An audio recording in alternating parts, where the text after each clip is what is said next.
നമസ്കാരം, പ്രവാസി മലയാളിയിലേക്ക് എല്ലാവർക്കും സ്വാഗതം.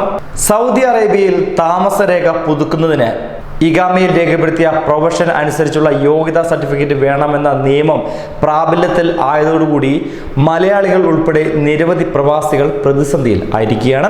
ജോലി ചെയ്യുന്ന കമ്പനികൾ ഇഖാമ പുതുക്കുന്നതിനായി രജിസ്ട്രേഷൻ പൂർത്തിയാക്കാൻ ആവശ്യപ്പെട്ട് ഇതിനകം തൊഴിലാളികൾക്ക് അറിയിപ്പ് നൽകി കഴിഞ്ഞു.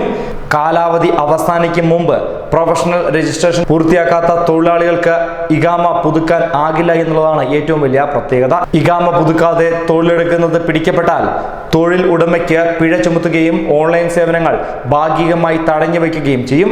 കൃത്യസമയത്ത് ഇഖാമ പുതുക്കുവാൻ ആവശ്യമായ രേഖകൾ സമർപ്പിക്കാത്തവരെ ഫൈനൽ എക്സിറ്റിൽ വിടുകയാണ് പല കമ്പനികളും ഇപ്പോൾ ചെയ്തുകൊണ്ടിരിക്കുന്നത്.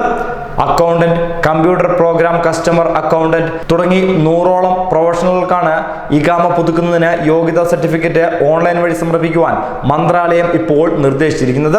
വ്യാജ സർട്ടിഫിക്കറ്റോ അംഗീകൃത വിദ്യാഭ്യാസ സ്ഥാപനങ്ങളിൽ നിന്നല്ലാത്ത സർട്ടിഫിക്കറ്റുകളോ സമർപ്പിച്ചാൽ താൽക്കാലികമായി രജിസ്ട്രേഷൻ നടപടി പൂർത്തിയാക്കാം. എങ്കിലും നിശ്ചിത ദിവസങ്ങൾക്ക് ശേഷം വെരിഫിക്കേഷൻ ഏജൻസിയുടെ അന്വേഷണത്തിൽ വ്യാജമാണെന്ന് തെളിഞ്ഞു കഴിഞ്ഞാൽ ബന്ധപ്പെട്ട വകുപ്പിന് സമർപ്പിച്ചത് വ്യാജരേഖയാണെന്ന് റിപ്പോർട്ടും നൽകും. ഇതോടെ ഇഖാമയിലും പാസ്പോർട്ട് നമ്പറിലും ഈ വിവരങ്ങൾ വ്യക്തമായി രേഖപ്പെടുത്തുകയും ചെയ്യും.